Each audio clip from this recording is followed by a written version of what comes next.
সুপ্রিয় দর্শক, স্বাগত জানাচ্ছি আজকের সম্পাদকীয়ত। আমি আরিফুল সাজ্জাদ। গণঅভ্যুত্থানের পর ১০০ দিন পার করল ডক্টর মোহাম্মদ ইউনূসের নেতৃত্বাধীন অন্তর্বর্তীকালীন সরকার। এই সরকার দায়িত্ব নেওয়ার ঠিক আগে বাজার সিন্ডিকেট, গণতন্ত্রহীনতা, বাক স্বাধীনতা আরও অনেকগুলো বিষয় নিয়ে হাঁসফাঁস অবস্থা ছিল বাংলাদেশের মানুষের। এরপর আপনারা জানেন ঐতিহাসিক গণঅভ্যুত্থান হলো, তারপর শিক্ষার্থীদের ম্যান্ডেট নিয়ে ডক্টর মোহাম্মদ ইউনূস একটি সরকার গঠন করলেন।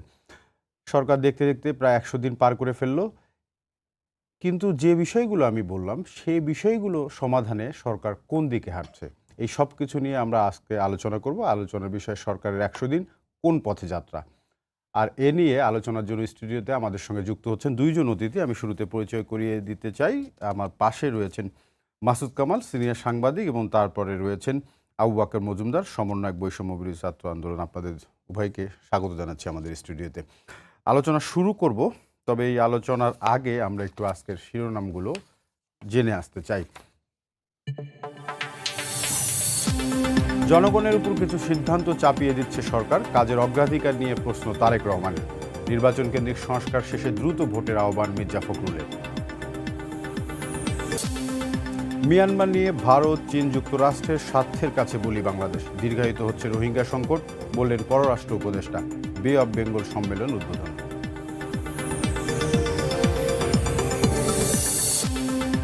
পাঠ্য বইয়ে বঙ্গবন্ধু পরিবারের অতিরঞ্জিত বন্দনা হয়েছে, সেমিনারে বক্তারা। রংপুরের শহীদদের পরিবারকে সহায়তা দিল জুলাই ফাউন্ডেশন।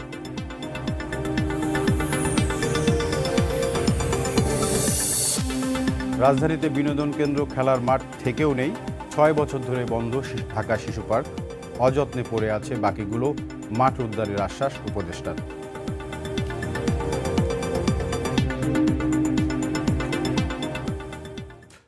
দর্শক শুনছিলেন শিরোনামগুলো, তবে আমরা এখন আলোচনায় ফিরতে চাই। আলোচনার বিষয়বস্তু যেটা আমরা বলেছিলাম যে সরকারের ১০০ দিন কোন পথে যাত্রা।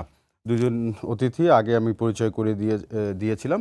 আমরা শুরু করতে চাই যাদের ম্যান্ডেট নিয়ে, অর্থাৎ যারা এই সরকারকে নিয়োগ করেছিল। ডক্টর মোহাম্মদ ইউনূস তিনিই বলেছিলেন। এর আগে তো ভূমিকাটা আপনি শুনলেন। আপনার কি মনে হয় ১০০ দিনে মানে কি করেছে সেটা বিষয় না, কি করার পথে কোন দিকে যাত্রা করলো, কিভাবে যাত্রা করলো, আপনার কি মনে হয়? আমরা বৈষম্য বিরোধী ছাত্র আন্দোলন যখন আমরা কোটা বৈষম্য নিরসন আন্দোলন শুরু করি, পরবর্তীতে এখানে আমরা এই বৈষম্য নিরসন আন্দোলনের মধ্যে আমরা দেখি যে আমাদের উপর শুরুতে ছাত্রলীগ হামলা করে। পরবর্তীতে এই আওয়ামী ফ্যাসিবাদের দোসর আওয়ামী লীগের মধ্যে পুলিশ বা বিভিন্ন প্রশাসনের মধ্যে আওয়ামী লীগপন্থী যেসব লোক, তারা আমাদের উপর গুলি চালায়। তো সব কিছু মিলিয়ে আমাদের ভাইদেরকে যখন শহীদ করা হয়, পরে আসলে মানুষ এই যে সিস্টেম, একটা বিদ্যমান সিস্টেম ছিল, এই ১৫ বছর বা ১৬ বছরের ফ্যাসিবাদী সময়ে তারা এই সিস্টেমটাকে ডেভেলপ করে, তার বিরুদ্ধে আসলে মানুষ স্বতঃস্ফূর্তভাবে মাঠে নেমে আসে। আপনারা দেখেছেন ১৭ তারিখ, 18 তারিখ, 19 তারিখ কীভাবে এসে মানুষ রাস্তায় জীবন দেয়। পরবর্তীতে এই আন্দোলন কিন্তু আমরা যেতে যেতে আমরা অনেকেই যারা সামনে ছিলাম আমাদেরকে গ্রেপ্তার করা হয়। তো আমাদের ডিবি হেফাজতে রাখা হয়। আমাদের সারা দেশে বিভিন্ন নেতা, মানে বিভিন্ন পর্যায়ের বিভিন্ন দলীয় নেতাকর্মীদেরকেও বিভিন্ন দলের তাদেরকেও গ্রেপ্তার করা হয়। তো সব কিছু মিলিয়ে বাংলার সাধারণ যেই জনগণ, তারা মনে করেছিল যে এই ফ্যাসিবাদের আসলে পতন হওয়া উচিত। আর আমরা বৈষম্য বিরোধী ছাত্র আন্দোলন ৩রা আগস্ট আমরা শহীদ মিনারে কিন্তু এক দফা ঘোষণা করি এবং ২টি অঙ্গীকারের কথা বলি, যে ফ্যাসিবাদী সিস্টেমের সম্পূর্ণ বিলোপ এবং নতুন রাজনৈতিক বন্দোবস্ত। তো তারই প্রেক্ষিতে আমাদের এক দফা ঘোষণা হয় এবং আমরা আপনারা দেখেছেন যে ৫ই আগস্ট হচ্ছে আমরা এই স্বৈরাচারী বলি এই ফ্যাসিবাদী হাসিনা হচ্ছে আমরা পতন করতে সক্ষম হই। তো সব কিছু মিলিয়ে ছাত্রদের ম্যান্ডেট নিয়ে যে অন্তর্বর্তীকালীন সরকার পরবর্তী গঠিত হয়, তো সেই অন্তর্বর্তীকালীন সরকারের কাছে মূলত জনগণের বা ছাত্রদের আশা আকাঙ্ক্ষা ছিল যে একটা এমন একটি বাংলাদেশ, যে বাংলাদেশের প্রতিষ্ঠানগুলো আসলে সত্যিকার অর্থে জনগণের প্রতিষ্ঠান হয়ে উঠবে। আপনারা দেখেছেন যে বিগত ১৫ বছরে আসলে বা ১৬ বছরের ফ্যাসিবাদী এই আমলে আমাদের এই প্রতিষ্ঠানগুলো হচ্ছে একদম ধ্বংসের শেষ পর্যায়ে চলে গিয়েছিল এবং সেখানে এই দলীয়করণ থেকে শুরু করে এই যে ধরনের আপনার জনগণ বিরোধী কাজগুলো করা হয়েছিল, তো জনগণ কিন্তু এগুলোর প্রতি তাদের ব্যাপক ক্ষোভ আমরা দেখি যে তার মধ্যে থাকে এবং আমরা মনে করছি যে জুলাই অভ্যুত্থান বা জুলাই বিপ্লবের মধ্যে দিয়ে মানুষের ক্ষোভ প্রশমিত করার চেষ্টা করে। তো সব কিছু মিলিয়ে জনগণের যে আশা আকাঙ্ক্ষা অন্তর্বর্তীকালীন সরকারের কাছে, আমরা মনে করছি এই অন্তর্বর্তীকালীন সরকার জনগণের আশা আকাঙ্ক্ষার যেই চূড়ান্ত পর্যায়ে সেটিকে আসলে ওভাবে রিচ করতে পারেনি, তবে তারা চেষ্টা করে যাচ্ছে। তো সেক্ষেত্রে আমাদের আহ্বান থাকবে অন্তর্বর্তী সরকারের কাছে, আপনারা জনগণের যে পালস সেটি বুঝে সিদ্ধান্তগুলো নেন এবং বিশেষ করে আমরা যে প্রতিষ্ঠানগুলোর কথা বলছি, আমরা যে অর্থনৈতিক সংস্কারের কথা বলছি, আমরা যে কর্মসংস্থান ক্রিয়েশনের কথা বলছি, পাশাপাশি আমাদের রাষ্ট্রীয়ভাবে যেসব প্রতিষ্ঠান গুরুত্বপূর্ণ এবং সেগুলো আমাদের পলিসির সাথে ইন্টার রিলেটেড, সেই প্রতিষ্ঠানগুলো যাতে জনগণের যে ভাষা সেটাকে রূপান্তর করতে পারে সেদিকে আগানোর কথা আমরা বলছি বারবার। আর আরেকটি জিনিস আমি খুব স্পষ্টভাবে বলতে চাই, সেটি হচ্ছে ছাত্ররা, বিশেষ করে এই যে আমাদের জেনারেশন এই মুভমেন্টে আপনি দেখেছেন যে 1500 শহীদের কথা আসছে, বাট আমরা অনুমান করছি সেটা 2000 ছড়াতে পারে, কারণ অনেকগুলো গণকবরের কথা আমরা শুনছি। তো এই যে ছাত্ররা বা এই যে জনগণের যে স্পিরিট বা তাদের মধ্যে যে একটা আশা আকাঙ্ক্ষা আমরা দেখতে পাচ্ছি, তারা এখানে আমরা মনে করছি যে এমন একটি রাষ্ট্র চাই যেখানে হচ্ছে যে একটা জ্ঞানভিত্তিক রাষ্ট্রের দিকে রূপান্তরিত হবে ধাপে ধাপে। এখানে গবেষণা করে হচ্ছে যে প্রায়োরিটি দিয়ে গভর্নমেন্ট বা যে কোনো অথরিটি তারা সিদ্ধান্তগুলো নিবে, এবং একই সাথে জনগণ চাচ্ছে যে আপনার এইখানে এই বিদ্যমান দীর্ঘ সময়ের 50 বছর স্বাধীনতার পরবর্তী যে সময়টা, এখানে যে আমরা একটা পলিটিক্যাল সেটেলমেন্টে যেতে পারিনি, যার কারণে আসলে আমাদের একটা 5ই আগস্ট দেখতে হয়েছে বা আমরা একটা ফ্যাসিবাদী সিস্টেমের মধ্যে দিয়ে পড়েছি। তো জনগণ কিন্তু এই ধরনের রাজনৈতিক যেই আমাদের একটা টানাপোড়েন সেটা সামনের বাংলাদেশে চায় না। তো তারা জনগণ চায় একটি এমন প্রতিষ্ঠানগুলো যেগুলো এর সাথে কানেক্টেড, তাই সেগুলো যাতে স্বয়ংসম্পূর্ণ হয় এবং সেই প্রতিষ্ঠানগুলো যাতে কুক্ষিগত না হয়। মানে রাষ্ট্রটা আসলে প্রতিষ্ঠানের উপর দাঁড়িয়ে চলবে আর কি, এখানে ব্যক্তি বা অন্য কোনো বিষয় না। তবে যেটা দিয়ে শুরু করেছিলাম যে 100 দিনের যে কর্মকাণ্ড, যে সেটা যদি আপনি মূল্যায়ন করেন, 100 দিনে তো আর সবকিছু করে ফেলা সম্ভব না, কিন্তু 100 দিনে তারা এইসব করার জন্য যে উদ্যোগগুলো নিল সেটা কি যথেষ্ট বলে মনে হচ্ছে, বা আসলে সঠিকভাবে তারা অ্যাড্রেস করতে পেরেছে কিনা সরকার? সরকার ইতিমধ্যে বেশ কয়েকটি কমিশন গঠন করেছে। আপনারা মাঝখানে দেখেছেন যে দ্রব্যমূল্য ঊর্ধ্বগতি বাড়তে ছিল, দ্রব্যমূল্য ঊর্ধ্বগতি আমরা দেখছিলাম। তো সেখানেও বেশ কয়েকটি পদক্ষেপের মধ্যে দিয়ে কিন্তু মাঝখানে ডিমের দাম থেকে শুরু করে আপনার কিন্তু নিয়ন্ত্রণ এসেছিল। আমরা আবার দেখছি যে এখন আবার আলুর দামটা একটু বেড়ে গিয়েছে। তো এইখানে আমরা মনে করছি এখানে এই বিষয়গুলোকে দ্রব্যমূল্য থেকে শুরু করে আর অন্যান্য যে আমি প্রতিষ্ঠানগুলোর কথা বলছি, এগুলাকে একটা সংস্কার পর্যায়ে নিয়ে আসার জন্য বা একটা কন্ট্রোলে আনার জন্য, এর জন্য আমরা মনে করছি সময় দরকার, এবং হচ্ছে যে এই সিস্টেমটা যে 15 বছরের যে কলুষিত দূষিত যে সিস্টেম, সেটিকে একটা সাস্টেনেবল পর্যায়ে আনার জন্য আমরা মনে করছি সময় লাগবে। তবে এখানে সরকারকে আরও বলবো যে আপনারা জনগণের সাথে আরও বেশি কানেক্টেড হন, আপনারা জনগণের কথা শুনুন, বিভিন্ন প্ল্যাটফর্মে যেসব কথাগুলো বলা হয় সেগুলোকে মূল্যায়ন করার চেষ্টা করুন। আবার আসবো আপনার কাছে, মাসুদ কামাল, শুনলাম ওর কথা। আপনার কি মনে হয় যে, তার আগে একটু বলতে চাই যে আজকে অনেক পত্রপত্রিকা, বেশ গণমাধ্যম একটা মূল্যায়ন করেছে। একটি গণমাধ্যম আমি দেখলাম যে বিপ্লব বা অভ্যুত্থানের কথা বলা হচ্ছে, এই ধরনের ঘটনাগুলো যখন আরব বসন্ত দিয়ে শুরু, ইয়েমেনে যে ঘটনা ঘটেছিল, ঠিক ইয়েমেনে ওই অভ্যুত্থানের পরে 100 দিনে কি ঘটেছিল আর আমাদের দেশ অভ্যুত্থানের পরে 100 দিনে কি ঘটেছে, দুইটার একটা তুলনা করেছে একটি গণমাধ্যম। এবং সেখানে তারা দেখিয়েছে যে যে সমস্যা নিয়ে ইয়েমেনে অভ্যুত্থান হলো, তারপরে দেখা গেল দ্রব্যমূল্য বাড়া, অন্যান্য বিষয়ে যে পর্যায়ে বেড়ে যায় এবং যে বিশৃঙ্খল পরিস্থিতি হয় যে ছিল, এবং বাংলাদেশের প্রেক্ষাপটে অনেক মিল খুঁজে পাচ্ছেন তারা। তো আপনার কি মনে হয় যে মানে এই সমাধানের জন্য যে যাত্রাটা শুরু করলো এই সরকার, এটা ঠিকঠাক আছে বা কি রকম, আপনার কি মনে হয়? ইয়েমেনের সঙ্গে তুলনায় আমি যাব না মানে আমাদের মানুষের মন মানসিকতা ওনাদের মন মানসিকতা এক না। আমরা আমাদের মতো করে ভাবি, আমাদের ভাবনা অনুযায়ী আমি পার্সোনালি আনহ্যাপি, এই গভর্নমেন্টের পারফরমেন্স আনহ্যাপি। আবার দেখেন অনেকে বলে যে 16 বছরের জঞ্জাল সরাতে সময় লাগবে, অমুক লাগবে, তমুক, এটা কিন্তু অনেককে বলতে শুনি। আমিও বলি 16 বছরের জঞ্জাল তো আর 16 দিনে যাবে না, কিন্তু 100 দিনের মাথায় এসে সবগুলো মিডিয়া যেমন আপনারা আলোচনাটা তুলছেন কেন? তুলছেন এই কারণে আপনারা মনে করেন যে 100 দিন বেশি দিন হয় নাই, কিন্তু 100 দিন একদম কমও না। যে কোনো একটা কাজ মানে হয়তো একদিনে শেষ হয় না, কিন্তু কাজটা শুরু তো হবে, এটা তো আমরা প্রত্যাশা করতেই পারি। শুরু হবে, কে শুরু করবে, সে কেমনভাবে শুরু করবে, সেটাও কিন্তু একটা দেখার বিষয়, তাই না? যেমন ধরেন আমি একটা সংস্কার করতে চাই, আমি একটা এক্সাম্পল দিয়ে বলি আপনাকে। আপনার ঘরে আপনি একটু চেঞ্জ করবেন, আর বাথরুমটা একটু চেঞ্জ করবেন আপনি, তো যে লোকটা আপনার এখানে আসবে, যে রাজমিস্ত্রি আসবে, প্রথম কি জিজ্ঞাসা করবেন? প্রথম দেখবেন সে আদৌ এই কাজটা করার যোগ্য কিনা, তার এক্সপিরিয়েন্সটা কি আছে কিনা আদৌ। দেখলেন হ্যাঁ ঠিক আছে, তারপরে আপনি তাকে কি জিজ্ঞাসা করবেন যে তুমি এটা কত দিনে করবা, আর তুমি এই কাজটা করতে আমার কাছ থেকে কত নিবা, এই তো আপনার প্রশ্ন। এখন উনি যদি বলে যে এই কাজটা আমি কতদিনে করবো জানি না, যৌক্তিক সময়ে করে দেব, তার আপনি কাজ দিবেন? কাজ দিবেন আপনি? দিবেন না। না, ওই তুলনার সঙ্গে না না, সব রাষ্ট্রপরিচয়ের তুলনায় তুলনা কি এক এটা করা আরো যায়? ভয়ঙ্কর। হ্যাঁ। এটা আরো ভয়ঙ্কর। ওই বাথরুম ঠিক না হলে আমি আরেক বাথরুমে যাইতে পারবো, কিন্তু এটা আরো ভয়ঙ্কর। আমার দেশ তো আমি পুরো দেশটাকে ওনার হাতে উঠিয়ে দিয়েছি। আমরা এই স্টুডেন্টরা যারা আন্দোলন কে করছে ভাই, এই যে প্রথম যে 21 জনকে নিল, এই 21 জনের মধ্যে 5 থেকে 6 জন যারা আন্দোলনের সঙ্গে ছিল,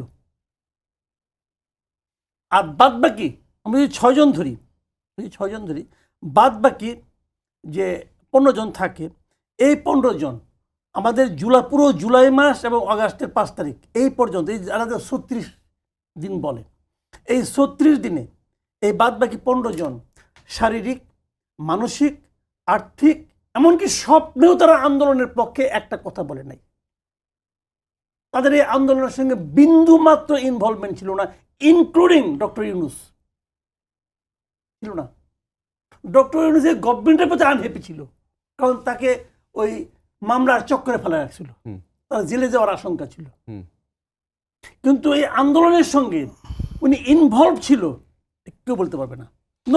কিন্তু অভ্যুত্থানের কয়েকদিন আগে তো ওনার একটা ইন্টারভিউ আমরা দেখলাম, এবং তিনি ভাই বললেন এই ওরকম সমস্যা সমাধানের তো জন্য আমাদের ফারুকই দিয়েছে, ফারুকের জন্য ওরা আবার রাগ করে কে? কথাটা বুঝেন আপনি? এগুলি কিচ্ছু না। উনি যেটা বলছে তাকে জিজ্ঞেস করছে, উত্তর দিচ্ছে একটা, তখন শেষ পর্যন্ত সে ভাবছে যে কিছু একটা বলতে হবে, বলছে। কিন্তু এই আন্দোলনটা, এই সরকার পতনের যে আন্দোলনটা, এই আন্দোলনের একটাও ইনভলভ ছিল না। তো তাদেরকে দায়িত্ব দেওয়া হয়েছে কি, মহান দূরের দায়িত্ব, অনেক বড় দায়িত্ব। কিন্তু 1 নম্বর দায়িত্ব কি, স্টুডেন্টদের কি চাহিদা ছিল বলেন তো? শুরু দিকে মনে করার চেষ্টা করেন। তাদের মূল লক্ষ্যটা ছিল কি, 2টা জিনিস। 1 নম্বর হলো, তোমরা একটা নির্বাচন দাও, ভালো নির্বাচন, যে নির্বাচনে এই দেশের প্রত্যেকটা মানুষ বলতে পারবে যে এই নির্বাচনে আমার ভোটাধিকার বিবেচনা করা হচ্ছে, আমি ভোটাধিকার আমার ভোটাধিকার প্রয়োগ করতে পারবো আমি। 1 নম্বর। 2 নম্বর হলো, এমন একটা সিস্টেম তোমরা ক্রিয়েট করো যাতে নাকি নতুন যে সরকার আসবে তারা যেন চাইলেও, ইচ্ছা করলেও এই সিস্টেমের কারণে নিজেদেরকে আর স্বৈরাচারী পরিণত করতে না পারে। এটা ছিল একদম তাদের প্রাথমিক চাহিদা। কিন্তু সেই সঙ্গে যখন নাকি নতুন সরকার আসলো, নতুন সরকারের কাছে তারা কি চেয়েছে বলেন তো? প্রথম কি চাইছে? তারা চাইছে একটা জিনিস, যে এই আন্দোলনে যত লোক আহত হয়েছে সকলের সুচিকিৎসা দাও, যত লোক নিহত হয়েছে তাদের একটা তালিকা করো এবং তাদের ক্ষতিপূরণ দাও। সে কাজ তো চলছে, আপনি বলতে পারবেন সে কাজ শেষ হয়েছে? শেষ হয়নি। শেষ হলোটা কেন? আহতদের চিকিৎসা দেওয়ার জন্য 100 দিন লাগে, শেষ হলো না কেন? 100 দিনের মাথায় এসে আহতরা রাস্তায় নামতে হলো কেন? এর মধ্যে স্বাস্থ্যমন্ত্রী কি এমন কাম করছে যে সময় পায় না সে নিজের বিদেশে নিজের চিকিৎসা ছাড়া? একটু বাকের মজুমদার জি কি বলবেন? প্রথমে আমি বলবো যে আন্দোলনের ইনভলভমেন্ট নিয়ে নিয়োগকর্তা আপনারা, মানে ডক্টর মোহাম্মদ ইউনূস বলেছে যে আপনারা নিয়োগ দিয়েছেন। অবশ্যই ছাত্ররা এখানে বিগ স্টেক হোল্ডার ছিল এই মুভমেন্টে। তো আন্দোলনের সঙ্গে ইনভলভমেন্ট নিয়ে আমি যদি একটু বলি, উনি যেটি বলেছেন সেখানে আসলে ওনার কথা যেমন প্রেক্ষিতে আমি কিছু জাস্ট বলবো, সেটা হচ্ছে আন্দোলনের একদম যদি যে নিউক্লিয়াসের জায়গায়, মানে মুভমেন্ট পরিচালনার ক্ষেত্রে আমরা ছাত্রদের মধ্যে একটা অংশ ছিলাম, যেখানে আমরা সিদ্ধান্তগুলো নিতাম বা কর্মসূচিগুলো ঘোষণা করতাম, বা আমরা বিভিন্ন স্টেক হোল্ডারের সাথে যোগাযোগ করার চেষ্টা করতাম। সো তাদের মধ্যে আমিও একজন ছিলাম।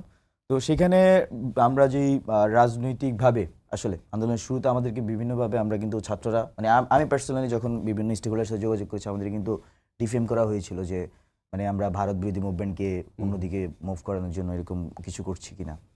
তো এরকমও ছিল। ইভেন আমরা যখন 17-18 তারিখও আমরা বিভিন্ন রাজনৈতিক দলের কাছে সহযোগিতা চেয়েও হচ্ছে আমরা আসলে অনেক ক্ষেত্রে পাইনি। তো এখানে আসলে এই আন্দোলনের কি বলে ইনভলভমেন্ট আগে পরে অনেকগুলো ইস্যু ছিল এই পুরো মুভমেন্টে। ইভেন আমরা দেখেছি 5ই আগস্টও কিন্তু এখানে বিভিন্ন ধরনের ঘটনা ঘটেছে। তো পরবর্তীতে আমি আরেকটা জিনিস যেটা আপনার ছিল যে স্টুডেন্টদের মূল লক্ষ্য নিয়ে উনি বললেন। স্টুডেন্টদের মূল লক্ষ্য কিন্তু আমি বললাম যে আমাদের কিন্তু মূল লক্ষ্য ছিল সংস্কার, মূল লক্ষ্য আমাদের নির্বাচন ছিল না। মানে 2000 মানুষ জীবন দিয়েছে, আমরা মনে করছি যে শুধু ক্ষমতার পট পরিবর্তনের জন্য নয়, পট পরিবর্তন করে নির্বাচন হবে, এটা আপনাদের লক্ষ্য ছিল না। অবশ্যই সেটা শিক্ষার্থীদের লক্ষ্য ছিল না। বরং হচ্ছে আমরা এই যে রাষ্ট্র ব্যবস্থা যে সংস্কারের কথা বলছি, সেটার পরবর্তীতে আমরা নির্বাচন আমরা চাই যে এমন একটি নির্বাচন হোক যার মধ্যে দিয়ে হচ্ছে যে যারা জনগণের ম্যান্ডেট নিয়ে আবার ক্ষমতা আসতে পারে, এবং সেখানে যাতে নতুন করে ফ্যাসিবাদী কোনো রূপ যাতে আমাদের বাংলাদেশে না দেখা যায়। তো ওই বিষয়টা আমাদের ছাত্রদের কাছে স্পষ্ট। আর হচ্ছে আরেকটা যেটা উল্লেখ করেছে যে আহতদের চিকিৎসা দেওয়ার জন্য বিষয়টি কিছু কিছু জায়গায় আমি মনে করছি যে এখানে আসলে সরকার আরও ভালো রোল প্লে করতে পারতো, কিন্তু এখানে একই সাথে এখানে আহতদের চিকিৎসার বিষয়ে কিন্তু আমরা দেখেছি যে আপনার সরকারি বা বেসরকারি মেডিকেলগুলোতে হচ্ছে যে সরকার ঘোষণা দিয়েছে ফ্রি ট্রিটমেন্টের কথা। আবার কিছু কিছু আহত আছেন যাদের দীর্ঘমেয়াদী ট্রিটমেন্ট দরকার হয়, যেমন আসলে 100 দিনের মধ্যে সম্ভব কিনা উনি যে প্রশ্নটি করেছে বা হওয়ার উচিত ছিল উনি যে কথাটি বলেছেন সেটিকে একটা আমি একটু অন্যভাবে বলতে চাবো। কারণ হচ্ছে আমি বিভিন্ন হসপিটালে গিয়ে যেটি দেখেছি, অনেক রোগী আছেন যাদের এই ট্রিটমেন্টে 1 বছর লাগবে। হ্যাঁ, এটা যারা ডক্টর তারা আরো ভালো ব্যাখ্যা দিতে পারবেন, বাট এটাকে ধাপে ধাপে হচ্ছে যে ওই চিকিৎসাটা দিতে হয়। তো এটা যেমন বিষয় আছে, আবার একই সাথে এটাও সত্য যে এই বিষয়টিকে আরো অন্যভাবে দেখতে পারতেন গভর্নমেন্ট। হ্যাঁ, এখানে তাদের আরো কিছু আমি মনে করছি যে তাদের কাজ করার সুযোগ ছিল। আর নিহতদের ব্যাপারে আমাদের জুলাই ফাউন্ডেশন যেটা করা হয়েছে, আমাদের বৈষম্যবিরোধী ছাত্র আন্দোলনের সেখানে ইনভলভমেন্ট আছে। তো সেখানে কিন্তু আমরা সেখান থেকে কিন্তু আপনার আমাদের শহীদ পরিবারের জন্য কিন্তু দেওয়া হচ্ছে, আপনারা দেখেছেন শহীদ পরিবার দিচ্ছে। তো এই বিষয়টি সময় সাপেক্ষ হওয়ার পাশাপাশি হচ্ছে যে এইখানে আমরা যেভাবে জিনিসটিকে দেখছি, কেউ তো এটা বলছে না যে সময় সাপেক্ষ নয়, কিন্তু যেভাবে শুরুটা করা যাবে সেটা ঠিকঠাক আছে কিনা। আচ্ছা, এটা যদি যে আমি শুরু করার জন্য এখানে একটা রাষ্ট্র বিগ প্রতিষ্ঠানের মধ্যে আবার অনেকগুলো হচ্ছে ছোট ছোট প্রতিষ্ঠান থাকবে। তো অন্যান্য যে প্রতিষ্ঠানগুলো আছে ইন্টারকানেক্টেড, সেই প্রতিষ্ঠানগুলো কি হয়েছে 15 বছরে আমি ফ্যাসিবাদীরা হচ্ছে এটাকে দখল করে নিয়ে নিয়েছে। তো সেখানে যে কোনো একটা জিনিস বা আমাদের যারা ছাত্র প্রতিনিধি আছেন ওনার সাথে যখন কথা বলি আমরা শুনি যেরকম যে কোনো একটা যখন ওনারা অর্ডার করে বা এটা রেগুলেট করতে যান, দেখা যাচ্ছে যে ওই লোকটা কিন্তু আওয়ামীপন্থী। সে মানে পুরো সিস্টেমের মধ্যে মোস্ট অফ দম হচ্ছে তারা ছিল বা এখনো ওদের একটা অংশ রয়ে গেছে। তো তাদেরকে যেমন সরাতে হচ্ছে, বিভিন্ন পয়েন্ট থেকে খুঁজে খুঁজে বের করে সরাতে হচ্ছে। আবার সেখানে হচ্ছে যে তাদেরকে যখন কোনো কাজ দেওয়া হয় সেটা কিন্তু খুব ভালোভাবে ওয়ার্ক করায় না। তো যেমন আপনারা দেখেছেন যে ল অ্যান্ড অর্ডারের মধ্যে আমরা শুরুর দিকে দেখেছি যে জিনিসটা ওয়ার্ক করছে না। মূল কারণটা কি ছিল?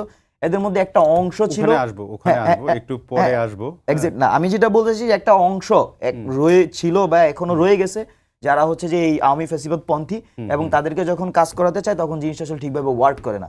তো এই বিষয়টি তো স্পষ্ট হয়েছে যে আসলে যখন এই আমরা আমাদের জায়গা থেকে ফেস করেছি যে আসলে যখন এরকম লোক এখনো থেকে যায় সিস্টেমে, তখন সিস্টেমটা রান করানো আসলে টাফ হয়ে যায় আর কি। সিস্টেমের ভাইরাস যদি বলি, এরা হচ্ছে সিস্টেমের ভাইরাস। আবার আসবো আপনার কাছে মাসুদ কামাল, আপনার কাছে বিরতির আগের সাথে একটু কমেন্ট নিয়ে আমরা যাচ্ছি। বাকের মজুমদার যেটা বলছিল যে এই অভ্যুত্থান পরে ইমিডিয়েট একটা নির্বাচন হবে, এই ধরনের বিষয় ওদের ছিল না, বা আমার বলাটা ঠিক হবে কিনা, আমিও ধরেন পুরো মাস জুড়ে যখন আন্দোলন সংবাদকর্মী হিসেবে পর্যবেক্ষণ করেছি বা 2-1টা জায়গা যাওয়ার হয়েছিল, নির্বাচনের বিষয়টা কিন্তু ওইভাবে কোনো সময় আমরা তাদের মুখ থেকে অন্তত আমরা পাইনি। বিশেষ করে 9 দফা হলো যখন, তারপরে যখন 1 দফায় ওরা গেল এবং এই ফেসিস্ট পুরো সিস্টেমটা ওরা পরিবর্তন করতে চাওয়ার যে বিষয়টা ছিল। কিন্তু আপনার কাছে আমার প্রশ্ন, যদি এটা আমরা ঠিক ধরে নেই, কিন্তু এই পরিবর্তন হওয়ার পরে অভ্যুত্থান হওয়ার পরেই কিছুদিনের মধ্যে খুব জোরে সোরে নির্বাচনের বিষয়টা সামনে আসছে কেন, কি মনে হয় আপনার? এটা খুব স্বাভাবিক। দেশ কি একটা অনির্বাচিত সরকার চালাবে নাকি? এই সরকারের নাম কি? অন্তর্বর্তীকালীন সরকার। মানে এটা কিন্তু কোনো রেগুলার গভর্নমেন্ট না। মাথায় রাখবেন, একটা বিশেষ পরিস্থিতিতে গভর্নমেন্টটা আসছে। কেন আসছে? যতদিন আগে রেগুলার গভর্নমেন্ট না আসে ততদিন পর তো তারা চালাবে, তারপরে তাদেরকে রেগুলার গভর্নমেন্টের কাছে হস্তান্তর করে দেবে ক্ষমতা। এটা তো স্বাভাবিক। দেখেন, একটা জিনিস মাথায় রাখবেন, সেই জিনিসটা হলো এই আন্দোলনটার নেতৃত্বে ছিল কে? ছাত্ররা। আন্দোলনটা কাদের? ছাত্রদের না, আন্দোলনটা সারা দেশের মানুষের। এই জিনিসটা মাথায় রেখেন আপনারা। ছাত্ররা একটা আন্দোলন শুরু করেছিল, সেটার সঙ্গে সরকার পতনের কোনো সম্পর্কই নাই। ওনারা শুরু করেছিল প্রথম কোটা বিরোধী আন্দোলন। সেই আন্দোলনটা একটা পর্যায়ে যে এর সঙ্গে সাধারণ মানুষ ইনভলভ হয়ে গেল, অনেক গৃহবধূ আসছে, অনেক স্কুলের ছেলে মেয়েরা আসছে, যারা আহত হয়ে আছে। ওরা কি কোটা বিরোধী বুঝে? ওরা বুঝে হাসিনার বিদায় চাই। এক পর্যায়ে কিন্তু এইভাবে আসছে আন্দোলনটা। আমি এখানে জাস্ট একটা জিনিস উল্লেখ করতে চাই, সেটা হচ্ছে মানে যদি আমরা মনে করছি যে মানুষ সংস্কার চেয়ে নির্বাচন চাচ্ছে, মানুষ অবশ্যই নির্বাচন চাচ্ছে, একটি ফ্রি ফেয়ার ইলেকশন চাই, কিন্তু সেটা অবশ্যই আমরা সংস্কারকে চেয়ে চাচ্ছি, এবং ছাত্ররা অবশ্যই সংস্কারের মধ্যে দিয়ে একটা ইলেকশন চাই। আমি জাস্ট একটা জিনিস বলতে চাই, আমাদের কাছে মনে হয় যদি মানুষ আসলে শুধুমাত্র নির্বাচনপন্থী একটা মুভমেন্ট করতে চাইতো বা একটা গণঅভ্যুত্থান চাইতো, তাহলে সেটা 7ই জানুয়ারি আগে হইতো। কিন্তু আমরা দেখেছি যে বাংলাদেশের মানুষ আসলে 7ই জানুয়ারি আগে তারা ওইভাবে কারোর উপর আস্থা রাখতে পারেনি এবং এই গণঅভ্যুত্থান হয়নি। তো এখানে ছাত্ররা যখন হচ্ছে এই মুভমেন্টের নেতৃত্ব দেয়, আমি বললাম যে পট পরিবর্তন মুভমেন্টে কিভাবে আমরা যখন কোটা বৈষম্য নিরসনের রাস্তায় নামি, একই সাথে কিন্তু আমাদের এই জিনিসটা ট্রান্সফর্ম হয়, এটা কিন্তু এক দফায় রূপান্তরিত হয়। তো 9 দফার মধ্যে দিয়ে যে এক দফায় রূপান্তরিত হয়। তো সেই অবস্থায় আপনারা কিন্তু খুব স্পষ্টভাবে দেখা গেছে যে আসলে মানুষের আশা আকাঙ্ক্ষা হচ্ছে যে এখানে যে আমাদের বিদ্যমান সিস্টেমটাতে পছন্দ ধরেছে এবং এই বিদ্যমান সিস্টেমটাকে তারা চেঞ্জ করতে চায় এবং তারাও চায়। এবং আমরা যখন এক দফায় ঘোষণা করেছি, দুইটা অঙ্গীকার স্পষ্টভাবে করেছি, আমরা মনে করছি এই আন্দোলনের সাথে যাদের আসলে সত্যিকার ইনভলভমেন্ট ছিল তারা আমাদের এক দফার সাথে একমত ছিল এবং হচ্ছে আমাদের দুইটি অঙ্গীকারের সাথে ও তারা একমত পোষণ করবে। তো আমাদের যে দুটি অঙ্গীকার, যে ফ্যাসিবাদী সিস্টেমের সম্পূর্ণ বিলোপ এবং নতুন রাজনৈতিক বন্দোবস্ত, আমরা মনে করছি যে এটাকে অস্বীকার করার কোনো সুযোগ নেই, বরঞ্চ হচ্ছে যে এই জিনিসটাকে যারা অস্বীকার করছে আমরা মনে করব যে এখানে আসলে ছাত্ররা মনে করছে যে আসলে এত মানুষ জীবন দিয়েছে শুধুমাত্র একটি ক্ষমতার পট পরিবর্তনের জন্য নয়। মাসুদ কামাল। না না না, আমি অসুবিধা একমত, ওদের কথা ঠিকই আছে, এটা কথা তো ঠিকই আছে। না, আমি যেটা বলছি তার এক দফাটা কি বলুন তো, এক দফাটা কি ছিল? এক দফা ছিল হাসিনার পতন। হ্যাঁ, তার দুইটা অঙ্গীকার ছিল সাথে। এক দফা ছিল হাসিনার পতন, হাসিনাকে ফেলতে হবে, হাসিনাকে চাই না, এটা এক দফা বেসিক। আচ্ছা, তারপরে কি? তারপরে কি? এটা চেঞ্জ, এটা সিস্টেম চেঞ্জ করতে হবে, অবশ্যই সিস্টেম চেঞ্জ করতে হবে। আমরা আরেকজন হাসিনা যেন না আসে সেই কথাটা বলেছি, ওকে বলেছি। তারপরে কি? তারপরে কি? তারপরে কি? আগে আমরা তো বলেছি, আমরা দুইটি পয়েন্ট স্পষ্টভাবে বলেছি। হ্যাঁ, এখানে একটি পয়েন্ট হচ্ছে যে আমরা ফ্যাসিবাদী সিস্টেমের সম্পূর্ণ বিলোপ, তার মানে আমি এখানে একটা নিউ ইনস্টলমেন্ট চাচ্ছি। পাশাপাশি একটা বলতেছি, আমাদের কিন্তু স্বাধীনতার 52 বছর 53 বছর আমরা কিন্তু পলিটিক্যাল সেটেলমেন্ট হয় না, এখানে না হওয়ার কারণে একটা ফ্যাসিবাদী সিস্টেম কায়েম হয়েছে। তো এইখানে তারপরে হচ্ছে যে আমরা এখানে একটা নিউ পলিটিক্যাল সেটেলমেন্ট চাই, যার মধ্যে দিয়ে আসলে আমরা বুঝবো যে আমরা কার কতটুকু বিরোধিতা করব, আমাদের ন্যাশনাল ইন্টারেস্ট আসলে কোথায়, ন্যাশনাল ইন্টারেস্টের স্বার্থে। যেমন আমরা দেখেছি যে হাসিনা কি করেছে, মানে ন্যাশনাল ইন্টারেস্ট কিন্তু সে মূল্যায়ন করেনি, বরঞ্চ হচ্ছে বলছেন সেটা কিভাবে আপনারা করবেন সেটার জন্য। তারপর হচ্ছে ইলেকশন এবং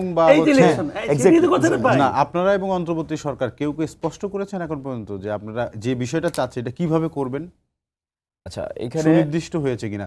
আচ্ছা, অন্তর্বর্তী সরকারের কথা বাদ, আপনাদের পক্ষ থেকে আপনারা কিন্তু ধরেন সরকার গঠনের সময় থেকে বা তার আগে ওই সময় বেশ কয়েকবার বলেছেন আপনারা একটা রূপরেখা নিয়ে আসবেন, যদিও কিছুদিন আগে 5 দফা একটা নিয়ে এসেছেন, মানে এটাই কি আপনাদের সেই রূপরেখা না আরো বিষয় ছিল? আমরা এই আন্দোলনে যে জিনিসটি করার চেষ্টা করেছি সেটা হচ্ছে যে আমরা মানুষের যে ভাষা সেটাকে হচ্ছে ট্রান্সলেট করার চেষ্টা করেছি। আপনারা দেখেছেন আমাদের কর্মসূচির মধ্যে দিয়ে আমরা যখন বাংলা ব্লকেট কর্মসূচি ঘোষণা করি, আমাদের বাংলা ঘোষণার সময় আমরা কিন্তু বলেছি এই কর্মসূচিটা হবে যে এই জনগণের মতামত আমাদের পক্ষে আনার জন্য কর্মসূচি, এবং আমরা খুবই শান্তিপূর্ণ কর্মসূচিগুলো করছিলাম। তো আমাদের আন্দোলনের একটা আমাদের একটা স্ট্র্যাটেজি ছিল যে মানুষের মতামতকে প্রাধান্য দেওয়া, মানুষের মতামত তৈরি করা, জনমত তৈরি করা। তো সেটা যেমন ছিল, এবং মানুষের মতামতকে আবার হচ্ছে আমরা কর্মসূচির মধ্যে দিয়ে ট্রান্সলেট করার চেষ্টা করেছি। তো 5ই আগস্ট পরবর্তী সময়েও আমাদের একটা অন্যতম কাজ হচ্ছে যে আমরা মনে করছি যে বিভিন্ন প্ল্যাটফর্মের মধ্যে দিয়ে মানুষের কথাগুলো শুনে সেগুলোকেই মূলত অ্যাকুমুলেট করে দেন হচ্ছে যে আমরা সামনে বাংলাদেশে আগানো। এখন যেটা হয়েছে যে 5ই আগস্ট পরবর্তী সময়ে আমরা বৈষম্য বিরোধী ছাত্র আন্দোলনের পক্ষ থেকে বা ছাত্রদের পক্ষ থেকে আমরা যেটা আমাদের যে আসলে হলিস্টিক্যালি আমাদের নেটওয়ার্ক ছিল না, তো নেটওয়ার্ক না থাকারও আমাদের কারণ ছিল। তো সেই নেটওয়ার্ক বিল্ড করার জন্য আমরা সারা দেশে চেষ্টা করে যাচ্ছি। তো তার মধ্যে দিয়ে জনগণের ভাষাগুলো আমরা শোনার চেষ্টা করছি। তো একই সাথে আমাদের যেই আপনি যেটা বললেন যে আমাদের পরিকল্পনা, সেটাও আপনারা খুব শীঘ্রই সামনে দেখবেন। কারণ হচ্ছে যে আমরা আসলে কোনো একটি স্টেক হোল্ডারকে বাদ দিয়ে আমাদের যে পরিকল্পনা সেটা আসলে আমরা সামনে আনতে চাচ্ছি না। তবে আমাদের বাংলাদেশ রাষ্ট্র নিয়ে এখানে ছাত্রদের ভাবনা আছে, তাদের ভিশন আছে, এবং তারা ভিশনের ছিল বিদায় আপনারা দেখেছেন আন্দোলনের মধ্যে তারা বিভিন্ন স্টেপ বাই স্টেপ কিন্তু ধাপগুলো মানে পার করে একটা পর্যায়ে এসেছে। এবং পরবর্তী বাংলাদেশ যে নতুন বাংলাদেশের আমরা কথা বলছি, সেখানে আমাদের 5 দফার মধ্যে দিয়ে কিছু মেসেজ কিন্তু অলরেডি গিয়েছে। এখানে মেসেজগুলো যেমন গিয়েছে, একই সাথে আমাদের এখানে আমরা প্রাতিষ্ঠানিকভাবে আমরা ছাত্রদের পক্ষ থেকে আমরা চাই এখানে নতুন যে বাংলাদেশ গঠন হবে, আমি জাস্ট আপনি জিসটা বলছি, সেই বাংলাদেশটা এমন একটা সিস্টেমের উপর দাঁড়াবে যে সিস্টেমটা একটা ইউনিক সিস্টেম হবে, যে সিস্টেমটাকে তৈরি করা হবে যে মূলত এই অঞ্চলের জনগণের অর্থনৈতিক অবস্থা, আমাদের বর্তমান যেই শিক্ষাগত অবস্থা, পাশাপাশি এখানকার যে কালচার, এই সব কিছুকে অ্যাকুমুলেট করে আমরা একটা নিউ সিস্টেম ডেভেলপ করতে চাই। এবং যে সিস্টেমের মধ্যে দিয়ে আমরা একটা মানে একটা সিগনেচার নেশন হিসেবে সারা দুনিয়ার মধ্যে হচ্ছে যে আমি নিজেকে রিফ্লেক্ট করাতে পারবো। যেমন আমি যদি আপনাকে বলি, ধরেন যে আমরা যদি ইউএস এর কথা ভাবি, আমার কিন্তু নলেজের কথা মাথায় আসে বেশি। দেন আমি যদি বলি যে আপনার ইউরোপের কথা বলি, তাদের কিন্তু হচ্ছে যে ডেভেলপমেন্টের কথা বা মানে ব্যক্তি জীবনে তাদের ভালো থাকার বিষয়টা আমার মাথায় আসে। চায়নার কথা বলি, তাদের প্রোডাকশন ইস্যুজ আমার কিন্তু মাথায় আসে। মানে সবাই কিন্তু নেশন হিসেবে ইন্ডিভিজুয়ালি সিগনেচার ক্রিয়েট করে, কিন্তু আমি বাংলাদেশের কথা বলি, আমার আরএমজি সেক্টর ছাড়া আমার তেমন কোনো সিগনেচার নেই, বা আরএমজিতেও কিন্তু আমার মানুষজন কিন্তু শ্রম দেয়, নট মোর দেন। তো বিষয়টা হচ্ছে আমি কিন্তু একটা সিগনেচার নেশন এখনো 50 স্বাধীনতা 50 বছর পরে এসে কিন্তু আমি এখনো দেখাইতে পারিনি। তো এর জন্য আমরা মনে করছি একটা সিগনেচার নেশন হিসেবে নিজেকে বিল্ড করার জন্য আমার একটা সিগনেচার সিস্টেম বিল্ড করতে হবে, এবং ওই সিস্টেমটা হবে যে নলেজ বেসড সিস্টেম। এবং তার জন্য আমাদের যে বিশ্ববিদ্যালয়গুলো আছে, আমরা মনে করছি যে বিশ্ববিদ্যালয়গুলো হচ্ছে যে নলেজ উৎপাদনের কারখানা। তো এখানে আমাদের কোনো বিশ্ববিদ্যালয় সত্যিকারের বিশ্ববিদ্যালয় হতে পারে না। আপনি দেখবেন যে আমাদের এখন পর্যন্ত কোনো গবেষণা ভিত্তিক বিশ্ববিদ্যালয় নাই।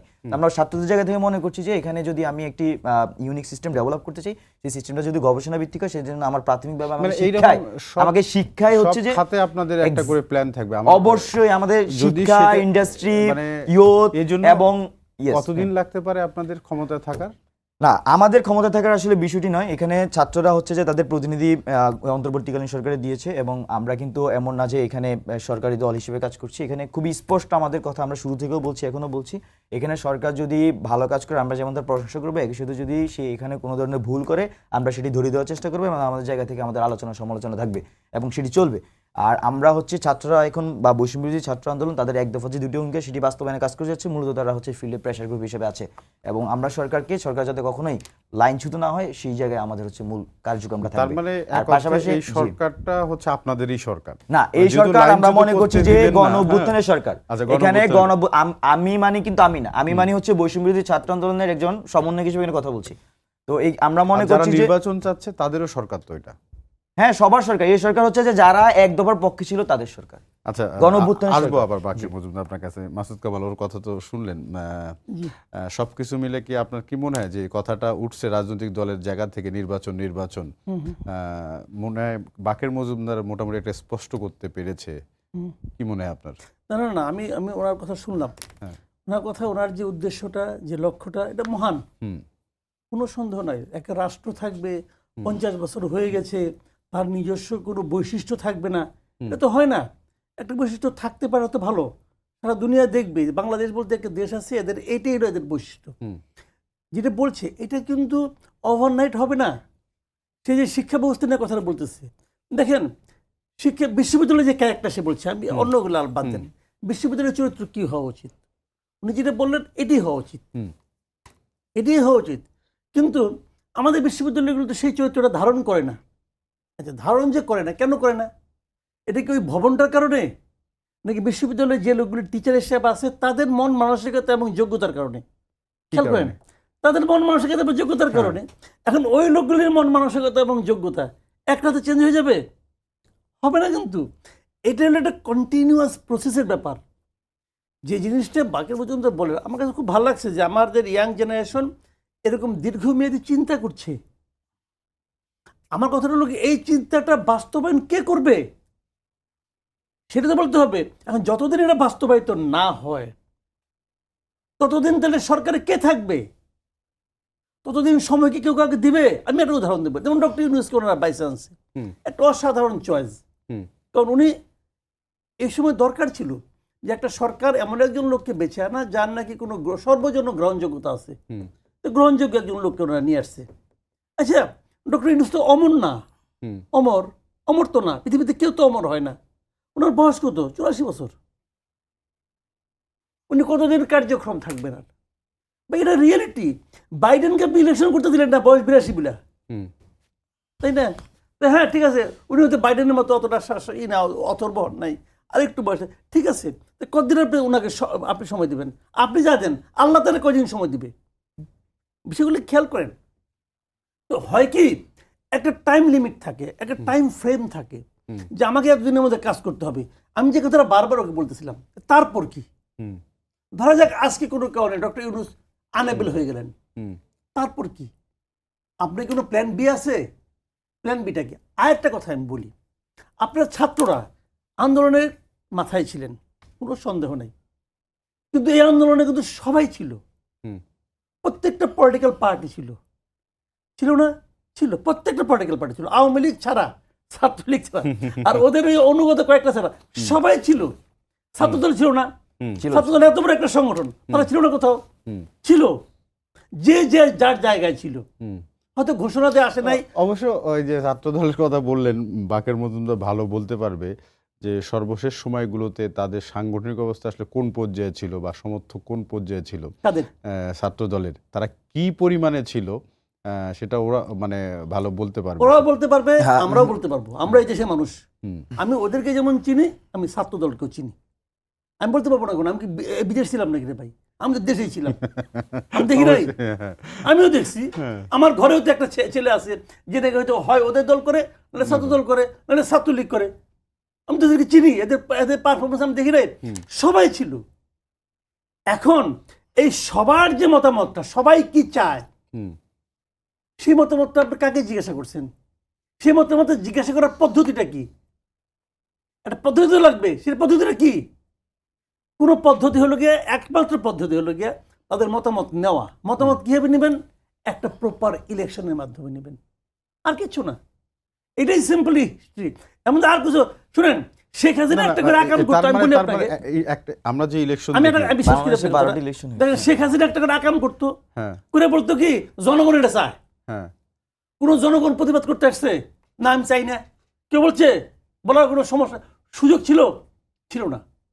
এখনো অনেকে বলতে পারে জনগণ এটা চায়, কিন্তু জনগণ চায় কি চায় না, ঠিক আছে একটা ইলেকশন দিত, একটা প্রপার ইলেকশন, জনগণ বলতো যে আমি কি চাই। হুম। এইটা ছাড়া আর সর্বজনগ্রাহ্য কোনো পদ্ধতি নাই রে ভাই। মানে তার মানে হচ্ছে বাকের মজুমদার, বাসুদ কামালের কথা তো আপনি শুনলেন, কি বলবেন? আচ্ছা, আমি এখানে প্রশ্ন শুরুতে করলাম আমি না, কিন্তু বলবো যে আমাদের বিশ্ববিদ্যালয়ের শিক্ষকদের মন মানসিকতা বা যোগ্যতা নিয়ে যে প্রশ্ন কিন্তু তুলেছেন, আসলে আমরা দেখি যে বাংলাদেশ থেকে অনেক স্কুলের বাইরে গিয়ে ওনারা কিন্তু ভালোভাবে প্লে করছেন। বা আমি ঢাকা বিশ্ববিদ্যালয়ের শিক্ষার্থী, এখন রানিং শিক্ষার্থী, আমার অনেক সিনিয়ররা আছেন যারা অনেক বেশি ক্যাপাবল, এবং আমি মনে করছি বাংলাদেশের মেধাবীরাই এখানে, শুধু ঢাকা বিশ্ববিদ্যালয়, বিভিন্ন বিশ্ববিদ্যালয়ে ভর্তি হয়, আপনি বুয়েট দেখেন, মেডিকেল দেখেন, তো এখানে মেধাবীরাই ভর্তি হয় বাংলাদেশের, এবং তাদের আসলে ভালো করার যেমন যোগ্যতা আছে, আমি মনে করছি যে তারা ক্যাপাবল যথেষ্ট। এবং বিদেশের আপনারা দেখেন যে সারা দুনিয়ার মধ্যে কিন্তু বাংলাদেশি স্টুডেন্টরা ভালো রোল প্লে করছে। তো অনেক আমি অনেক নিজে অনেক যারা বাইরে আমাদের এখান থেকে ডায়াসপোরা আছেন, আমি অনেককে চিনি, আমার সাথে অনেকের যোগাযোগ হয়। আমি একটা জায়গায় কাজ করি, সায়েন্স অ্যান্ড পলিসি ডায়ালগ, তো ওইখানকার একটা বিগ পোর্শনের সাথে আমার যোগাযোগ হয় যারা সায়েন্স নিয়ে কাজ করে, এবং হিউজ পরিমাণ ক্যাপাবল লোক আছে। এখন আমাদের এই যে 50 বছর কিন্তু আমরা এদেরকে অ্যাড্রেস করতে পারিনি, এদেরকে ঠিক জায়গায় পজিট করতে পারিনি। তো এটাকে আমি মনে করছি না যে ওদের ক্যাপাসিটির অভাব, এটা আমি খুবই দুঃখ পেয়েছি আমার পার্সোনাল জায়গা থেকে। তো আমরা মনে করছি যে বরং এখানে যে সিস্টেম হওয়ার কথা ছিল, যে আসলে আমি কীভাবে একটা বিশ্ববিদ্যালয়কে হচ্ছে গবেষণা ভিত্তিক বিশ্ববিদ্যালয়ে রূপান্তর করবো, সেই জিনিসটা কিন্তু হয়নি। হ্যাঁ, আমাদের এখানে যে বললো যে ইলেকশন বা ম্যান্ডেটের কথা বললো, এখানে 12টি ইলেকশন হয়েছে না, 12টি জাতীয় সংসদ হয়েছে, 12টি জাতীয় সংসদের মধ্যে দিয়ে কিন্তু আমরা এরকম কিছু দেখতে পাইনি। তো এটা আমাদের জন্য জাতি হিসেবে আমি মনে করছি দুঃখজনক। তো আমরা এই জিনিসটা এখানে স্পষ্ট করতে চাচ্ছি যে আসলে যদি আন্দোলনের ভাষায় আমরা অবশ্যই, মানে আমি বারবার বলছি, আমরা একটি ফ্রি ফেয়ার ইলেকশন চাই, এবং সেখানে জনগণের ম্যান্ডেট নিয়ে নতুন সামনের সরকার যেটা আসবে সেটা গঠিত হোক। তো বাট একটা জিনিস কিন্তু খুবই পরিলক্ষিত, সেই মুভমেন্টে কিন্তু আপনি যদি আন্দোলনের ভাষাগুলোকে আপনি যদি একটু রিড করার চেষ্টা করেন, যে আন্দোলন পরিক্রমাটি হচ্ছে আপনি রিড করার চেষ্টা করেন, কোথাও কিন্তু আসলে ইলেকশন কেন্দ্রিক ছিল না। যদি ইলেকশন কেন্দ্রিক, এক্স্যাক্টলি, হ্যাঁ, এখানে যদি মানে শুধুমাত্র ইলেকশনের জন্য, মানে ক্ষমতার পর, আমি সেটা বলছি, শুধুমাত্র যদি ক্ষমতার পথ পরিবর্তন হতো, তাহলে হচ্ছে যে আপনার বিষয়টা কিন্তু এরকম ছিল না। এখানে বরঞ্চ হচ্ছে যে মানুষ ইলেকশন চায়, মানুষ ইলেকশন চায়, আই নো, কিন্তু এখন আমরাও দেখা চাই। যাচ্ছে একটা বড় অংশ হ্যাঁ। তারা আগে আসলে ইলেকশন চাচ্ছে। এবং ধরেন আজকে যদি আমি সেটাই বলছি, আমি একটু জাস্ট আমাকে একটু বলতে দেন। তো আমরা মনে করছি যে মানুষ আসলে, এই যে আমি বিশ্ববিদ্যালয়ের কথা বললাম, আমার ক্যাপাবল লোক আছে, ক্যাপাবল শিক্ষক আছে, ক্যাপাবল সিনিয়র আছে, আমরা তাদেরকে আসলে সত্যি করতে কাজে লাগাতে যদি চাই, তাহলে আমার এখানে সিস্টেমটাকে হচ্ছে যে স্টার্টিংটা করতে হবে। পাশাপাশি যে ছাত্র সংগঠনগুলো ইনভলভমেন্টের কথা বলছেন, আমি অবশ্যই এখানে যারা ফ্যাসিবাদের বিরুদ্ধে ছিল সবাইকে প্রশংসা করছি। এখানে বিশেষ করে ছাত্রদলের নাম এসে আমি বলবো, ছাত্রদল, ছাত্র শিবির, বামপন্থী ছাত্র সংগঠনগুলো সবাই মুভমেন্ট হচ্ছে বিভিন্নভাবে হচ্ছে ভ্যানগার্ডের মতো এখানে কাজ করেছে। আমি পার্সোনালি অনেক সংগঠনের সাথে কাজ করেছি, ছাত্রদলের সাথে আমি নিজেও কাজ করেছি। তো এখানে এই আন্দোলনের প্রশ্নে, ফ্যাসিবাদের প্রশ্নে আসলে কেউ ছাড় দেয়নি, এটা খুবই স্পষ্ট ছিল। এটা আমি এখানে ফ্যাসিবাদের বিরুদ্ধে সবাই আমরা মনে করছি, এই জায়গায় আসলে কোনো ধরনের মত পার্থক্য ছিল না। আর পাশাপাশি হচ্ছে যে ইলেকশনের কথা আমি বললাম, 12টি ইলেকশন হয়েছে। আসলে আমরা এই 52 বছর স্বাধীনতার এসে কিন্তু আমরা আসলে এমন রাষ্ট্র বাংলাদেশের মানুষকে উপহার দিতে পারিনি, যার মধ্যে দিয়ে আসলে মানুষের যে ওয়ান স্টপ সলিউশনগুলো আমরা তাকে দিতে পারতাম, সেগুলো কিছু আসলে দিতে পারিনি। এখন প্রশ্ন আসে যে আসলে 100 দিনের কোশ্চেন আসছে, তো এখানে আসলে বিষয়টা কি বাকের মজবে এইরকম হতে পারে যে আপনারা যে ধরনের বাংলাদেশ দেখতে চান, স্টেকহোল্ডারদের কথা বলে, তার যে রূপরেখাটা তৈরি করার পরে একটা নির্বাচন হবে, এই রকম কিছু বিষয় চিন্তা করছেন আপনারা? মানে এটা কি বলতে চাচ্ছেন কিনা? এক্স্যাক্টলি ওই রকম একটা রূপরেখা সামনে এনে আমরা সেটা স্টার্টগুলো করে দিয়ে দেন আমরা মনে করছি যে এই অন্তর্বর্তীকালীন সরকার, আমরা হচ্ছে অন্তর্বর্তী সরকারের ইলেকশনটা দেওয়া উচিত। আর এইখানে ধরেন যে আমরা টক শোতে এসে কথা বলতে হচ্ছে যে মনে করেন যে বেশি চলে আসছে ইলেকশন, বাট আমি মনে করছি যে আসলে এই 2000 শহীদের এই বা 30,000 আহতের উপর দাঁড়িয়ে আজকে এখানে আমার বরঞ্চ এই দেশকে কিভাবে গুছাবো সেটা নিয়ে যদি আমার সাথে কারোর সাথে কথা হতো, আলোচনা, আমি অনেক বেশি খুশি হতাম। না সেক্ষেত্রে আবার আগেও আমি প্রশ্নটা করেছিলাম মাসুদ কামালের কাছে যাওয়ার আগে, এই যে রূপরেখাটা আপনারা তৈরি করবেন, জি। আপনাদের কেমন মনে হয় কিরকম সময় লাগতে পারে এটার জন্য? আমরা ছাত্রদের জায়গা থেকে বলতে পারেন না? আচ্ছা, এখানে বিষয়টি হচ্ছে যে আসলে সহযোগিতা, আমরা কিন্তু রাজনৈতিক বন্দোবস্তের কথা বলছি। এখন ধরেন যে আমার যদি আজকে এখানে এসে যদি এরকম হতো যে আমি আগামী এখানে শিক্ষা ব্যবস্থা নিয়ে আমাদের ছাত্রদের জায়গা থেকে চিন্তা ভাবনা কি, আমার অনেকগুলো সেক্টর আছে, অন্তত 10টা সেক্টর আছে যেটা আমি অ্যাড্রেস করে আলোচনা করা উচিত। হ্যাঁ, সেখানে যদি আমার আলোচনার টেবিলটা তো এরকম, তাহলে আমার কাছে মনে হচ্ছে যে সময়টা আরো কম লাগতো। কিন্তু এখানে যদি সত্যিকার অর্থে সবার ওই যে এক দফার প্রতি অঙ্গীকার থাকে এবং হচ্ছে যে শহীদদের প্রতি যে সম্মানটা থাকা উচিত সেটা থাকে, তাহলে আমরা মনে করছি যে প্রাথমিকভাবে এই বাংলাদেশের জনগণকে কিছু উপহার দেওয়ার জন্য সবাইকে সামষ্টিকভাবে এক বিন্দুতে এসে যে দেশে যে প্রবলেমগুলো আছে সেগুলোকে অ্যাড্রেস করে সেগুলোর সমাধানের রূপরেখা তৈরি করে আমরা তারপর হচ্ছে যে সামনের দিকে আগানো উচিত। যেমন আমি যদি বলি ধরেন যে আমাদের জায়গা থেকে স্টুডেন্টের পোর্শন থেকে বা একটা বিগ পোর্শন থেকে আমরা একটা প্রপোজিশন করলাম, বাট এটা মাঠে ওয়ার্ক নাও করতে পারে, তার অন্যতম কারণ হতে পারে যে আমাদের রাজনৈতিক বন্দোবস্ত। কারণ আমার যদি এখানে যে পলিটিক্যাল স্টেক হোল্ডারগুলো আছেন তাদের সাথে যদি আমার রাজনৈতিক একটা এই যে পজিশনগুলোর ক্ষেত্রে যদি আমাদের যদি মত পার্থক্য থাকে সেখানে আমরা এটা এক্সিকিউট, সেটা আমরা কিছুদিন আগে দেখলাম রাষ্ট্রপতিকে সরানোর বিষয়টি নিয়ে আবার আসবো আপনার কাছে। মাসুদ কামাল, একটা মোটামুটি যেটা বোঝা গেল যে একটা কি বন্দোবস্ত হতে পারে তার একটা রূপরেখা আসার পরে ইলেকশনের দিকে যেতে পারে বা ওই রকম বিষয় হতে পারে বলে বাকের মজুমদার বলছে। আপনার কি মনে হয় যে আসলে মাঠ যে অবস্থায় আছে এটার জন্য ওদের ওই কথার জন্য প্রস্তুত? এখানে আমি একটা কথা বলি, আমি কিন্তু কখনো বলি নাই যে নির্বাচনটা এখনই হতে হবে। আমি যে কথাটা বলেছি যে নির্বাচন হতে হবে, কারণ নির্বাচনটাই হলো গিয়ে আলটিমেটলি আপনি ক্ষমতাটা কার কাছে দিবেন রে ভাই? ক্ষমতা তো কারণের কাছে দিবেন। আপনি এখন যাদের হাতে ক্ষমতা দিয়েছেন, ধরা যাক আমি একটা উদাহরণ দেব আপনাকে, আমার দেখা মতে এত অথর্ব সরকার আমি জীবনে দেখিনি, এত অথর্ব সরকার আমি জীবনে দেখি নাই। আজকে যারা এই সরকারটা চালাচ্ছে দেখি নাই। এখন আপনি কার কাছে দিয়েছেন ক্ষমতা? মানুষ কিছু বলছে না কেন? মানুষ বলছে, কিন্তু বাজারে যান দেখবেন মানুষ কি বলে, মানুষ বলছে। তাহলে আন্দোলন হচ্ছে না কেন? আন্দোলন তো হতে পারতো, হচ্ছে না। দেখেন হাসিনাদের স্বৈরাচারী আচরণ কবে থেকে শুরু করছে? আমি মনে করি 2014 থেকে। 2014 থেকে সে স্বরূপে আত্মপ্রকাশ করছে যে কি ভয়ঙ্কর তার চেহারা। ওই দিন থেকে আন্দোলন শুরু হয়েছে? ওই দিনে কি হাসিনার পতন ঘটছে? ঘটে নাই। মানুষের ক্ষোভ জমতে পুঞ্জীভূত ক্ষোভ হতে হতে হতে একটা পর্যায়ে যে ছাত্রদের একটা স্পার্ক দিয়েছে, আগুন ধরে গেছে। একটা কাঠের মধ্যে আপনি আগুন ধরাবেন, এক বস্তা কাঠ ম্যাচ জ্বালালে কিন্তু আগুন ধরবে না। এই কাঠটাকে শুকাতে হবে। সেই শুকানোর কাজটা 10 বছর ধরে হয়েছে কিন্তু। কাজে এটি হলো মূল কথা। তো এখন কোশ্চেনটা হলো কি, যে আপনি তাহলে একটা সরকারকে যে দিবেন বসে, কাকে বসাবেন? আপনি বলছেন রাজনৈতিক বন্দোবস্ত আমি চাই। হ্যাঁ চান, ভালো কথা, অবশ্যই বন্দোবস্ত হবে। এই জন্য তো সংস্কার হচ্ছে, এই জন্য তো সংস্কার কমিশনগুলি হয়েছে। এখন যে কমিশনটা হয়েছে, আমি একটা সিম্পল উদাহরণ দিয়ে বলে পাই, যে কমিশনগুলি হয়েছে এটা কি বেস্ট কমিশন? সংবিধান সংস্কারের জন্য যে কমিশনটা হয়েছে, এরাই কি সংবিধানের সবচেয়ে ভালো বুঝে বাংলাদেশে, সবচেয়ে ভালো মানুষ? আপনি বলবেন হ্যাঁ। আমি বলবো ঠিক আছে, কেন হ্যাঁ? আমি বলবো কেন হ্যাঁ, কিভাবে হ্যাঁ? আপনি ভাই আমার বুঝান তো। আমি যদি বলি এর চেয়ে অনেক ভালো ভালো এক্সপার্ট আছে, তাদের দিয়ে আপনি কেন করলেন না? দেখেন এই প্রশ্নগুলি কিন্তু উঠছে অলরেডি, উঠতে। সংবিধান সংস্কার কমিটি যিনি প্রধান, উনি সংবিধান বিশেষজ্ঞই না। উনি জানালে যে আমার টিচার ছিলেন, হি ওয়াজ মাই টিচার। না, তারপরে তো রাষ্ট্রবিজ্ঞান পড়াশোনা করেছেন এবং উনি পড়ানো বটে। তো কি হয়েছে? সংবিধান বিশেষজ্ঞ উনি। আপনি সাংবাদিকতা করেন, আপনি সাংবাদিকতা করেন না। আমি রিপোর্টিং করছি 14 বছর টানা। ধরেন আমি ধরেন হেলথ বিট করলাম, একটা ডেঙ্গু আছে, আমি ডেঙ্গু নিয়ে একজনের সঙ্গে একটা অপিনিয়ন, এক্সপার্ট অপিনিয়ন আনতে যাবো। আমি কার কাছে যাব? আমি কোন ইঞ্জিনিয়ার কাছে যাব? আমি একজন ডাক্তারের কাছে যাব, অথবা একজন কীটতত্ত্ববিদের কাছে যাব। খেয়াল করেন জিনিসটা। আপনি কি কখনো শুনেছেন বাংলাদেশের কোন ল রিপোর্টার সংবিধান বিষয় মন্তব্য নিতে যে আলী রিয়াজের কাছে গেছে? আচ্ছা, কোনদিন শুনছেন আপনি? নো। আর সংবিধানটা আপনি আমাকে বলতে বলেন, আমি আধা ঘন্টা বলতে পারবো, কিন্তু আমি বিশেষজ্ঞ হয়ে গেলাম। এটা হলো কমন সেন্স। আমি যেটা বলবো এটা বলবো কমন সেন্স দিয়ে। কমন সেন্স কিন্তু খুব ইম্পর্টেন্ট। কমন সেন্সকে বলা হয় এটা সবচেয়ে আনকমন ব্যাপার। তো কমন সেন্স খুব ইম্পর্টেন্ট, বাট কমন সেন্স দিয়ে বড় কাজ হয় না। বড় কাজ করার জন্য এক্সপার্ট লাগে। রাজমিস্ত্রিরাও কিন্তু 3 তলা বাড়ি বানায় ফেলায়, কিন্তু 27 তলা বাড়ি করার জন্য কেউ রাজমিস্ত্রির উপর ডিপেন্ড করে না, তখন আর্কিটেক্ট লাগে।